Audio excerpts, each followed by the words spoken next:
Well, since I've learned just about everything I know about cars from YouTube, figured it was finally time to give back a bit. So, hey everybody, I'm Jacob. Welcome to my garage.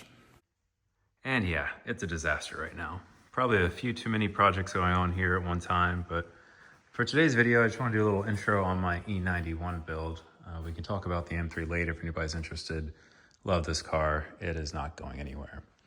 As for the wagon, this is a 2011 328i wagon. It's rear-wheel drive, Alpine white and tan interior. Not ideal, but at least it's not gray.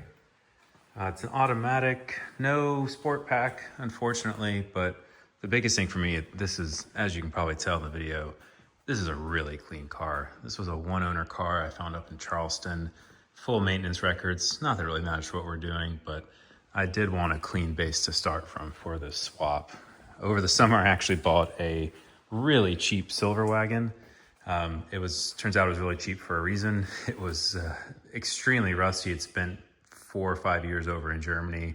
I planned to swap that car since it was so cheap, but once I got underneath it, I knew it would make my life a living hell if I tried to. So sold that, paid a little bit of a premium for this car, but I think it'll pay off in the end. As for my plans for it, I'd planned to start this video with an engine still in it, but last weekend was pretty productive and we got the engine out. So going in its place will be this iron block LM7. So this is just a old truck 5.3 I found on Facebook. Bought it from a nice guy who did some minor stuff, cleaned it up. It's got a truck Norris cam and valve springs, stock bottom end. The heads have been worked a tiny bit, but mostly untouched and therefore hopefully reliable. For this car, my plans are just to put as many miles on it as I can after the swap. I'd like to maybe one day make 400 or 500 horsepower with a turbo, but I really do want to keep it streetable and hopefully reliable. I'll be using the LS E90 swap kit. There's tons of these on the road now. Mike offers all kinds of support. There's YouTube videos. There's a great resource with Facebook group. So I bought as much as I can from him. I've got the engine mounts. I've got his AC lines. I've got the adapters to hook everything up. I even bought his long tube headers. I'd like the turbo one day, but for now, I mean, just look at these things. These are sick. As for transmission, I'm going with an 8HP 70. These are all the rage nowadays. People are using them for anything from drifting to road racing, and then there's thousands and thousands of them on the streets. So I wanted something that was more modern than doing something like a 4L80, but still a fun, pretty quick shifting transmission. And this should fit the build nicely. This one's from a Ram 1500, I think a 2018. Picked it up from LKQ for about 600 bucks. It has seen better days. I cleaned it up the best I could, but it should be fine for what we want to do with it, which is just drive it on the street. The trickiest part with these is because they're more modern, you have to deal with a controller of some sort.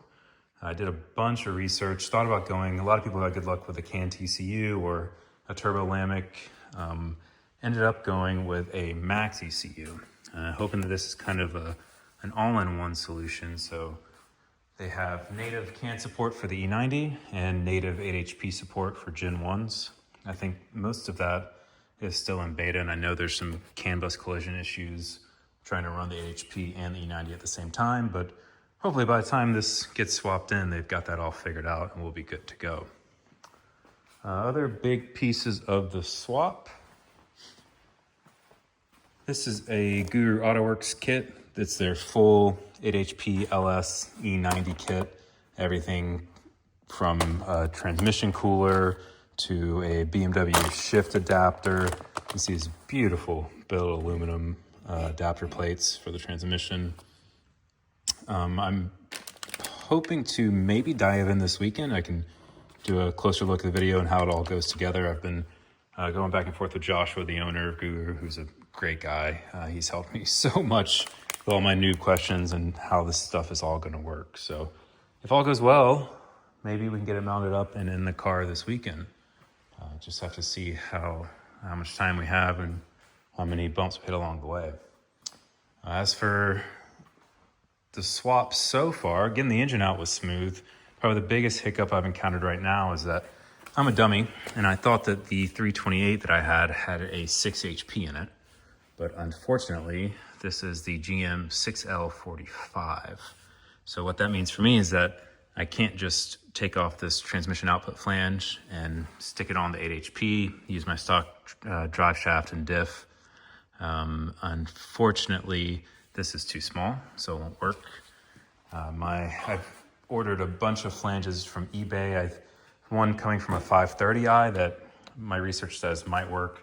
I also ordered the right flange from AliExpress, which will be here who knows when. But that's not going to hold me back for now. I've still got plenty of work to do, as you can see, before we need to bolt this up to a drive shaft and get it driving. But my hope is that I can get the right flange. I can touch as little as possible from the drive line. I think the beauty of this swap is being able to use OEM engine mounts and OEM trans mounts, and this should be a good street car when we're done with it. So I think that's all the introduction for now. If anybody has any questions, let me know. Otherwise, we'll dive back in this weekend, hopefully, and see if we can get the trans bolted up to the old 5.3.